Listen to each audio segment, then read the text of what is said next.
Ian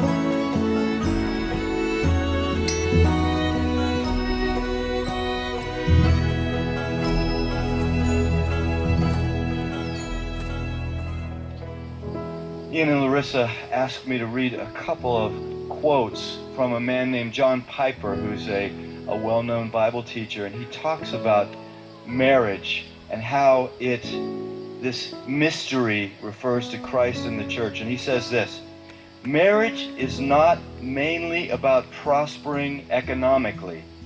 It is mainly about displaying the covenant-keeping love between Christ and his church. He says, knowing Christ is more important than making a living. Treasuring Christ is more important than bearing children. Either way, it is short. It may have many bright days, or it may be covered with clouds. But if we set our face to make of marriage mainly what God designed it to be, no sorrows and no calamities can stand in our way. Every one of them will be not an obstacle to success, but a way to succeed.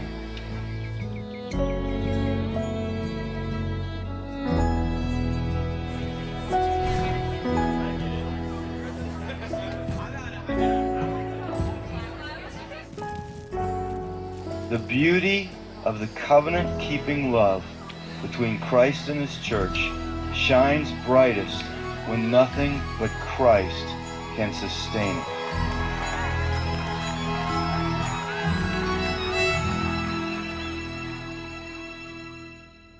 Ian and I first met in 2005 at college and had a blast for 10 months getting to know each other. And I was looking through and I found one of my favorite pictures, which I think was actually taken right before his accident. He set up a camera on his tripod, and it's just a classic Ian face that to me sums up who he is.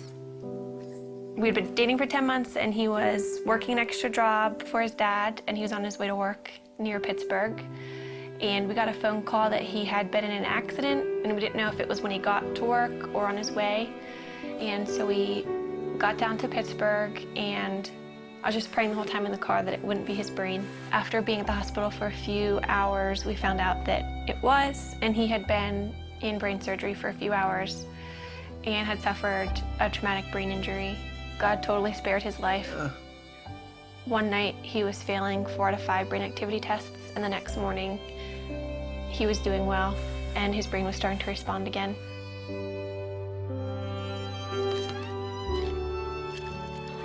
I moved in with his family after the accident, so I was really involved in his therapy and just did whatever I could to make his life fun. We'd go out on dates, and looking back, it's weird because he couldn't talk and he couldn't eat.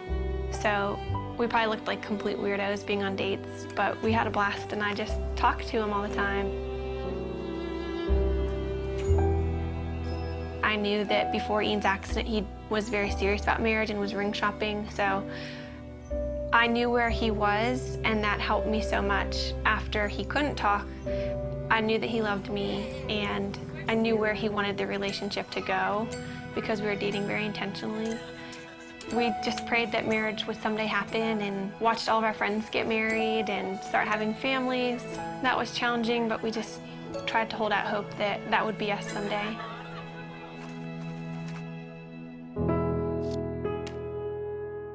This is our board of gratefulness, and we encourage anybody who comes in to write a note of something they're thankful for. It could be really small. Mine is just Saturday mornings, and it's just a good way that we found to be just practicing gratefulness. And Ian, I think half of yours say my wifey, which is pretty cool.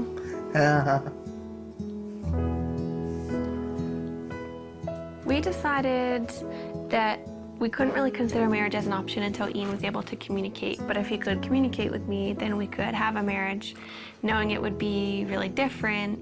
But as long as Ian could talk to me, then we could make it work. So once Ian began communicating, it became a little bit more of an option. And then we just kind of watched Ian progress. husband. I don't want to be. How are you? What?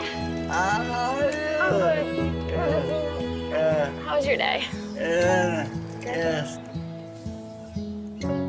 A conversation I had with his dad, it was one of those conversations where I realized this could happen. Then that August, his dad was diagnosed with brain cancer. And at that point, his dad's biggest concern was Ian and I, and whether or not we were going to get married or step away from our relationship. He wanted us to make a decision to move our lives in some direction. He passed away before he was able to see us get engaged, but that was a huge impetus in why we started to pursue engagement.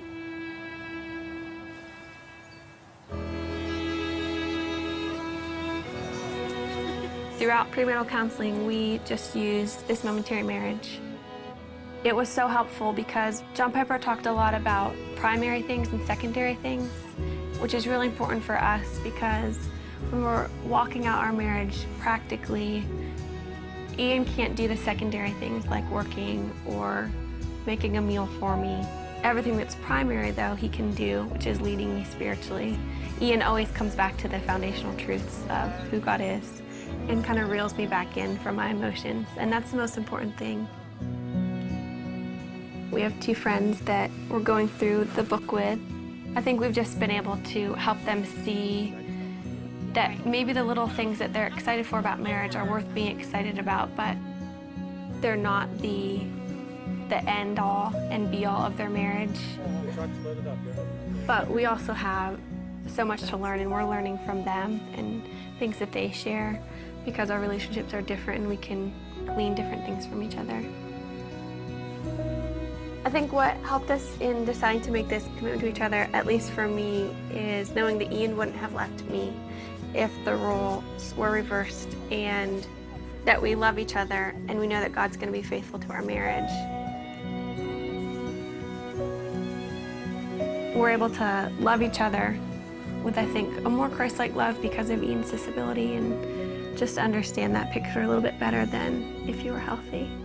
Yeah. Do you agree? Yes. What about God enables you to have a happy marriage? You know, What? he's awesome. He's awesome. Yeah.